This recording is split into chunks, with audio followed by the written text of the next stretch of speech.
এইরকম ঝরঝরে ফরফরে সাদা ধবধবে ফ্রাইড রাইস আপনিও কিন্তু পারবেন 100টারও বেশি মানুষের রান্না করতে। নমস্কার বন্ধুরা, অমৃতাঞ্জলি কুকিং চ্যানেলে সবাইকে স্বাগত জানিয়ে আবার একটা দারুণ রেসিপি নিয়ে হাজির হলাম। তো আজকে করব ফ্রাইড রাইস। তো কিভাবে করব বন্ধুরা, এই পদ্ধতিতে যদি রান্না করেন আপনিও কিন্তু খুব সহজে ঝরঝরে ও ফরফরে কিন্তু ফ্রাইড রাইস বানিয়ে নিতে পারবেন। তো বন্ধুরা, যারা আমার চ্যানেলে নতুন হয়ে এসেছেন তারা কিন্তু অবশ্যই চ্যানেলটাকে সাবস্ক্রাইব করে আমার পাশে থাকবেন। তো চলুন পুরো ভিডিওটা শুরু করি। তো বন্ধুরা, আমি এখানে 1 কেজি ফ্রাইড রাইসের চাল নিয়ে নিয়েছি। তো দেখুন, তো চালটাকে আমি ভালো করে কিন্তু ধুয়ে নেব।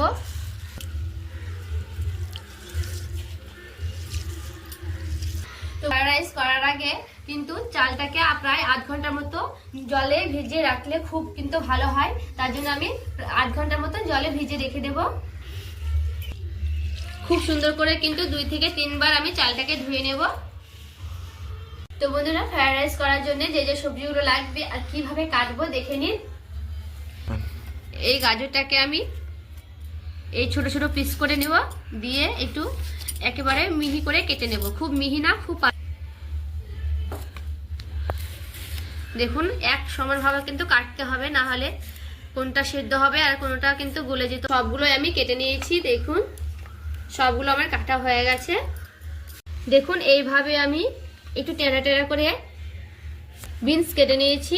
এইভাবে কিন্তু বিনসটা কাটলে দেখতে সুন্দর লাগে। আমি এখানে একটা ক্যাপসিকাম নিয়ে নিয়েছি। এবার ক্যাপসিকামটা কেটে নেব। এবার ক্যাপসিকামটাকে এই বিচিটা ফেলে দিতে হবে। এবার এই সাইজ করে কেটে নেব ক্যাপসিকামগুলোকে। এইভাবে আমি কেটে নিচ্ছি, সবগুলো এইভাবে কেটে নেব। দেখুন এখানে আমি মটরশুঁটিগুলো বেছে নিয়েছি মাপ মতো। সব 50 গ্রামের মতো আমি কিশমিশ নিয়েছি। সেই কিশমিশটাকে ভেজাতে দিয়ে দিচ্ছি।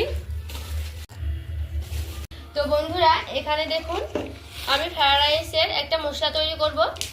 তার জন্য নিয়ে নিচ্ছি দারচিনি, আর নিয়ে নিচ্ছি 4টের মতো এলাচ, আর নিচ্ছি গোলমরিচ, নেব লবঙ্গ, আর দেব জয়ত্রী। কিন্তু এইগুলো আমি হালকা মতো সবগুলোকে ভেজে নেব। ভালো করে কিন্তু ভাজানো হয়ে গেছে। এবার আমি একটা শিলনোড়ায় গুঁড়ো করে নেব। জলটা আমার খুব সুন্দর কিন্তু গরম হয়ে গেছে। জলের উপরে 1 চামচ আমি সাদা তেল দিয়ে দিচ্ছি। এরপর দিচ্ছি দারচিনি, দেবো এলাচ, দেবো লবঙ্গ, তার সাথে দিয়ে দিলাম তেজপাতা। এবার আমি ফ্রাইড রাইসের চালগুলো, সেই ধোয়া চালগুলো আমি দিয়ে দিচ্ছি।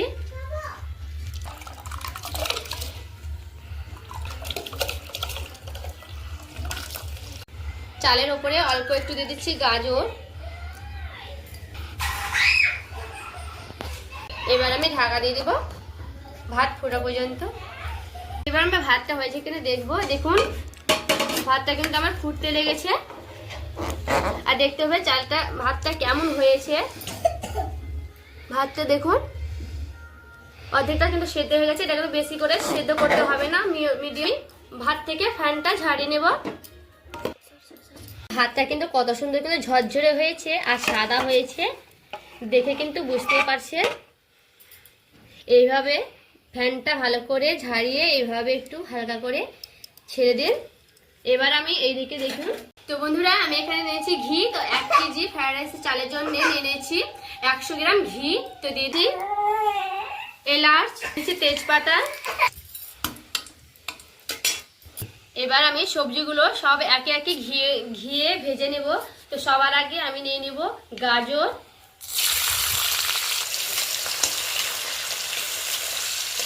গাজরটাকে আমি হালকা করে ভেজে নেব। এবার দিয়ে দিচ্ছি বিনস,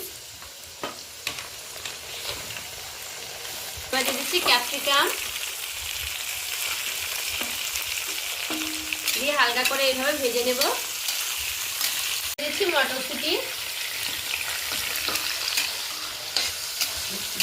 দিচ্ছি কিশমিশ, সেই ঘিয়ে ভেজে নিব। কাজু বাদাম দিয়ে আমি খুব সুন্দর করে কিন্তু ভেজে নেব।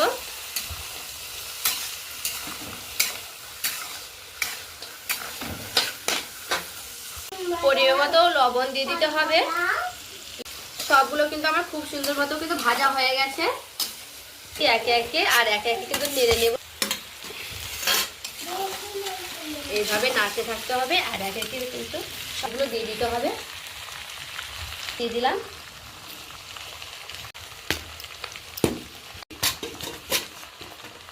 এবার আমি মাপ মতো দিয়ে দিচ্ছি চিনি। চিনিটা আপনাদের পছন্দ মতো দিয়ে দিবেন। এবার আমি ভালো করে চিনিটা যেন মিশে যায় সেই জন্য এদিক ওদিক দিয়ে ভালো করে একটু নেড়ে নেব।